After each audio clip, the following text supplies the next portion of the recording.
Imagine the company that, inspects your local power lines suddenly announcing they are building kinetic strike drones. Right. Unmanned systems explicitly designed to deploy physical force. Exactly. For NATO, no less. I mean, it sounds like the plot of a techno thriller, but it is exactly what is happening right now in the aerospace industry. Welcome to another custom-tailored deep dive. And it is a fascinating one today. It really is.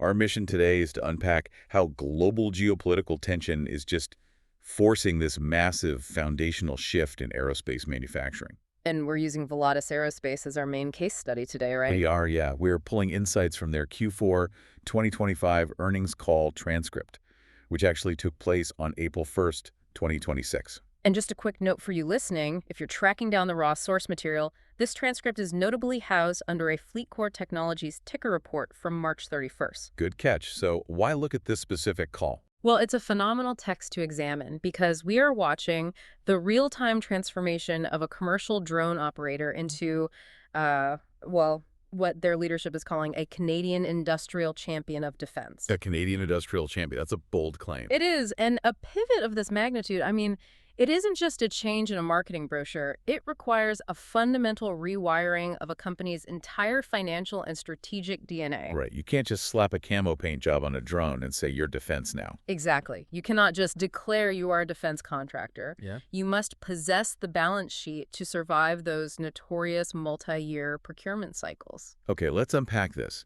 Because looking at the financials from this 2025 report, the internal rewiring you mentioned is, well, it's severe. Oh, absolutely. The numbers paint a very clear picture. Yeah, so fiscal 2025 revenue hit 34.2 million Canadian dollars, which represents a really solid 26% year-over-year growth. Right, and gross margins held steady at around 32%. Yeah, they did. But the operating costs, I mean, that's where the story actually lives for me. They spiked to $14.9 million. It's a significant jump. It's huge. Volatus increased their headcount by a staggering 45% in a single year. Their IT spend went up 40%, and they completely restarted and restated their research and development division. Which naturally makes a lot of people nervous. Right. I have to push back on this strategy a bit. Injecting a 45% headcount increase into a mid-sized company usually just, breaks the corporate culture. Not to mention the payroll. Sure, it's incredibly risky. It looks like they're burning the furniture to heat the house. And investors scrutinize those exact metrics for that very reason. But analyzing those operating costs in a vacuum, well, it kind of misses the macroeconomic strategy. How so? You have to look at the balance sheet context. Their cash position went from a highly vulnerable $2 million the prior year to a massive war chest of $41 million. Wow. Okay, $41 million is a whole different ballgame. Exactly. They also recently graduated to the Toronto Stock Exchange main board. So what you are identifying as burning the furniture is actually the textbook definition of capital-enabled growth. Capital-enabled growth, meaning they have the padding to take the hit. Precisely. They front-loaded those investments because the revenue mix is violently shifting. Listen to this. Defense revenue made up just 5% of their business 2 years ago. Just 5%. Right. But in 2025, it hit 25%. And management is actually targeting 60 to 65% long term. Okay, absorbing that kind of shift definitely explains the 40% jump in IT spending. I mean, you don't just use standard off-the-shelf cloud storage when you transition from, commercial aerial photography to NATO defense contracts. No, you absolutely cannot. You're building hardened infrastructure, you're securing facilities for cleared personnel, and dealing with entirely new compliance frameworks. Precisely the point. Moving from commercial to defense requires an entirely different operational security posture. And the revenue composition is shifting right alongside that security posture. Right, I noticed that in the breakdown. Yeah, equipment sales now make up 48% of their revenue, which is a 106% increase, while commercial services actually dropped to 52%. So they're pushing the physical units hard. They are. Selling hardware is the immediate priority because, well, in the defense sector, the physical equipment is essentially the Trojan horse. Right. The hardware gets you in the door, but the real prize is what happens after the drone is delivered. Yes, exactly. The actual physical hardware is only a fraction of a defense contract's lifetime value. The true financial engine is the sustainment revenue. Sustainment revenue. So we're talking about the ongoing training, the specialized maintenance. Yep, and the continuous software updates. Sustainment historically makes up about 60% of a defense contract. 60%. That's Yep. massive. It is. So by getting their equipment into the hands of NATO allies right now, they are basically locking in that highly lucrative recurring revenue for the next decade. Which naturally leads us to what they are actually building to secure these contracts in the first place. Mm. I mean, knowing why they have this $41 million war chest explains the deployment of their V-100, V-200, and V-300 ISR aircraft. Right. Those are the intelligence, surveillance, and reconnaissance drones. Exactly. These are medium-altitude, long-endurance platforms currently going to NATO customers. Mm. And the detail that really stood out to me in the earnings call was the CEO specifically highlighting repeat orders for these platforms. And that is crucial. A first order in the defense world just means you have an excellent sales team and a slick presentation. Right. Anyone can sell something once. Exactly. But a repeat order, that means your technology actually survived contact with a real-world operational environment. Yeah. That is the ultimate validation. So the military tested the airframe in adverse conditions. The sensors delivered actionable intelligence. And like we talked about, the maintenance schedule was actually manageable. Yep. And the sustainment revenue is already materializing, too. They announced a $9 million training contract with a NATO ally. Wow. But the physical hardware and the training only represent half the equation here, right? Right. The software side is where the company is attempting something highly ambitious. They launched a platform called SKYDRA. SKYDRA. Sounds very sci-fi. It does. It's a counter-drone operational planning and simulation platform. And the CEO noted that SKYDRA moves the company upstream. Upstream, meaning what exactly? Meaning they're focusing on policy planning and operational readiness rather than just pushing physical units out the door. Oh, I see. To put this in perspective for you listening, think of it like professional football.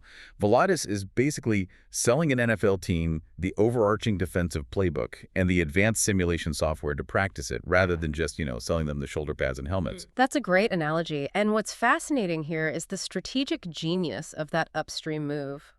Modern defense is overwhelmingly software-driven. Yeah, it's all about the code now. It is. Physical hardware eventually becomes commoditized. Everybody can build a drone body eventually. But software architecture becomes deeply entrenched in a military's daily operations. Because it's too painful to rip it out and replace it once everyone is trained on it. Exactly. By selling the SKYDRA simulation and policy software first, Volatus generates recurring software revenue immediately. But the secondary and arguably more important benefit is the massive pull-through effect it creates. Okay, I understand the simulation aspect, but how does selling a software framework force a military base to ultimately buy your specific physical drones? Well, it comes down to integration and vendor lock-in. Okay, walk me through that. If a military base uses SKYDRA to simulate, say, a swarm drone attack, the software framework runs thousands of variables to design the optimal defensive posture. It identifies gaps in radar coverage or response times. When the base commander goes to procure the physical hardware to plug those gaps, they are going to buy the interceptors and sensors that natively integrate with the simulation software they are already using to dictate their policy. Oh, wow. So the software seamlessly weaves Volatus hardware into the client's long-term operational plans before a single physical drone is even purchased. You've got it. It's brilliant. Here's where it gets really interesting, though. You can possess the most sophisticated simulation software and the most durable hardware in the world. But as recent geopolitical events have painfully demonstrated, if you cannot physically build those things locally, you don't actually own your capabilities. You really don't. You are entirely at the mercy of global supply chains. Right. Which brings us to Canada's aggressive push for sovereign manufacturing and how Volatus is positioning itself to capitalize on that domestic demand. Yeah, the macroeconomic environment is driving this localized manufacturing trend across the entire G7 right now. So the company detailed their new 53,000 square foot manufacturing facility in Mirabel, Quebec, which is launching in mid-June. They stated it will eventually scale to a production capacity of $250 million. Which is massive for them. But we should note, management was highly transparent that meaningful revenue from this specific plant won't hit the books until 2027. Right, because they have to scale up flight test programs and secure certifications first. Yeah. You don't just, like, flip a switch and start rolling military-grade aircraft off an assembly line. No, definitely not. They have to build the airframes, subject them to intense stress testing, and achieve military flight release certifications, which is a grueling multi-year process. But that facility exists because of the broader geopolitical environment, right? It does. Canada recently rolled out a defense industrial strategy. We are looking at an $80 billion demand signal over the next 2 decades. 80 billion. Yeah, with $6.6 billion specifically earmarked as dedicated investment into the Canadian defense industry. The explicit goal of that strategy is to stop 75 cents of every single Canadian defense dollar from leaving the country. 75 cents on the dollar. It is a staggering amount of capital flight for a nation's defense budget. It really is. And the geopolitical headwinds are making this localized approach urgent. The U.S. Federal Communications Commission recently introduced component restrictions that, frankly, severely rattled the global drone market. Oh, absolutely. Simultaneously, instability in the Middle East is creating persistent chaos for international shipping and component sourcing. The CEO specifically called out the aerospace industry's over-reliance on international markets. Which is why Volatus is executing this fascinating tightrope walk in response. Yeah, they are actively expanding into the U.S. market. They're opening offices in Syracuse, New York, and Tulsa, Oklahoma, while simultaneously pivoting incredibly hard to a buy Canadian strategy for their physical supply chain. It is a complex balancing act.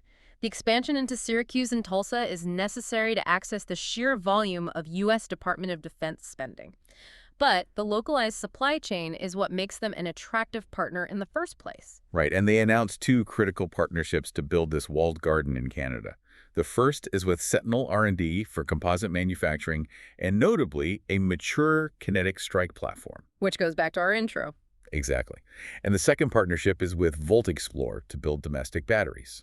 If we connect this to the bigger picture, the Canadian Defense Industrial Strategy isn't just simple trade protectionism. It is fundamentally about creating strategic value on the world stage. How so? Well, consider this from the perspective of the United States or NATO leadership. If Canada relies on the exact same fragile overseas supply chains for batteries and microchips as everyone else, they aren't adding any actual resilience to the alliance. Right, they're just dealing with the same bottlenecks. Exactly. They're just another vulnerable node. They basically become a liability during a global shipping crisis. Exactly. By building a truly sovereign supply chain, from the raw batteries developed by VoltExplore to the kinetic strike capabilities integrated with Sentinel R&D Canada, becomes an independent, resilient partner. So if global shipping lanes shut down or overseas manufacturing hubs are compromised, a sovereign Canadian manufacturing base at Mirabel ensures that NATO still has uninterrupted access to cutting-edge ISR platforms. It transitions Canada from a passive consumer of defense technology to a critical, localized supplier. But having a sovereign, local supply chain and an advanced software ecosystem requires a rigorous proving ground. You can't just say it works, you have to prove it. You do. And where is the ultimate, uniquely Canadian application for this technology? The earnings call made it very clear. It is the Canadian Arctic. The Arctic represents the ultimate stress test for aerospace engineering. I mean, the environment actively tries to destroy the equipment. Yeah, the description of these operational hurdles was incredible. Operating a drone in the Canadian Arctic is the atmospheric equivalent of sending a rover to Mars. It really is. You are dealing with extreme metal-snapping cold that drains lithium-ion batteries in minutes and causes severe icing on the airframe. You are navigating massive, sprawling distances between scattered human populations. And crucially, there are 0 terrestrial cell towers. Right. There is no 5G network to fall back on. None. Which means there is a constant, unavoidable threat of losing the command and control link, the C2 link between the drone and the human operator. And that's a huge deal. It is. In southern airspace, losing the connection to a drone is a rare, severe emergency. In the Arctic, it is a daily expected operational reality. To explain the severity of this for you listening, imagine a deep-sea diver operating at the bottom of the ocean. The C2 link is their oxygen tether to the surface ship. If that tether snaps, the diver has to possess the training and the localized equipment to survive and surface on their own. That's a great way to picture it. And the machine equivalent of this is mission autonomy. If a drone loses contact with its human pilot over the frozen tundra, it cannot just, hover until its battery dies and fall out of the sky. No, it would be millions of dollars lost. Exactly. The machine must possess the onboard intelligence, the edge computing power, to know why it is there and what its specific job is. It has to independently calculate whether to complete its surveillance route based on its remaining battery life, or calculate the optimal flight path to return safely to a remote base, navigating purely by onboard sensors entirely in the dark. And Volatus is actively competing in a Canadian military initiative called Project Borealis to solve this exact problem. They were actually down-selected from a massive pool of 200 companies to just 25. That's quite the cut. It is. And they are currently waiting on Phase 2 results, with the explicit goal of field testing this autonomous technology with the Canadian Armed Forces by the end of the year. This raises an important question, circling us back to your initial skepticism regarding their massive operating costs and that restated R&D spending. Yeah, because the required investment to make this work must be astronomical. It is, and this is exactly why they are pouring millions into R&D right now. Anyone can buy off-the-shelf drone components and snap them together for commercial use. Sure. But hardening an airframe to survive Arctic icing conditions while simultaneously developing an autonomous onboard software brain capable of executing a complex military mission without a human pilot holding the joystick. I mean, that requires immense capital. It's a whole different level of engineering. And in the defense sector, that level of engineering difficulty is highly valuable. That proprietary technology becomes the ultimate competitive moat. Right, because if a company proves they can operate autonomously in the brutal conditions of the Arctic, standard military operations in temperate, well-connected climates just look trivial to a procurement officer. Exactly. It's a complete corporate metamorphosis. It really is. We have examined how a company utilizes a $41 million war chest to transition from commercial delivery services right into the heart of the NATO defense supply chain. They are standing up a 53,000 square foot manufacturing hub in Mirabel to localize production. They're securing multi-million-dollar sustainment contracts and writing autonomous software capable of surviving the most disconnected, hostile environment on the planet. It serves as a comprehensive blueprint for how mid-sized aerospace companies are adapting to the volatile new geopolitical reality. So what does this all mean for you, listening to this deep dive? Well, the crucial takeaway is that modern national defense is no longer solely about who possesses the largest stealth fighter fleet or the most nuclear aircraft carriers. No, the landscape has completely changed. The future of global security is fundamentally about who owns the underlying software architecture, who locally manufactures the battery cells, and who controls the domestic supply chain required to build these autonomous technologies, even when international trade just grinds to a halt. Resilience and localized production are becoming just as critical as raw firepower. Which leaves us with a lingering, provocative thought to consider long after this deep dive is over. Oh, what's that? Well, we know from the earnings call that Volatus is actively partnering with Sentinel R&D to develop kinetic strike capability, right? Yes, physical force deployment. Right. And we also know they are actively building mission autonomy for the Arctic, specifically designing systems to execute complex operations when human communication goes completely dark. Okay, I see where you're going with this. So, as these individual platforms inevitably scale and combine into a single system, think about it. When that command and control link drops in the middle of the frozen north, who ultimately bears the moral and strategic responsibility when a fully autonomous machine makes the decision to initiate a kinetic strike entirely on its own? Wow. That is, yeah, it is a profound strategic question that takes us far beyond the financial balance sheet. We started by analyzing the financials of a company moving past inspecting power lines, and we have ended up staring at the operational reality of fully autonomous defense systems at the edge of the world. Thanks for joining us for this deep dive.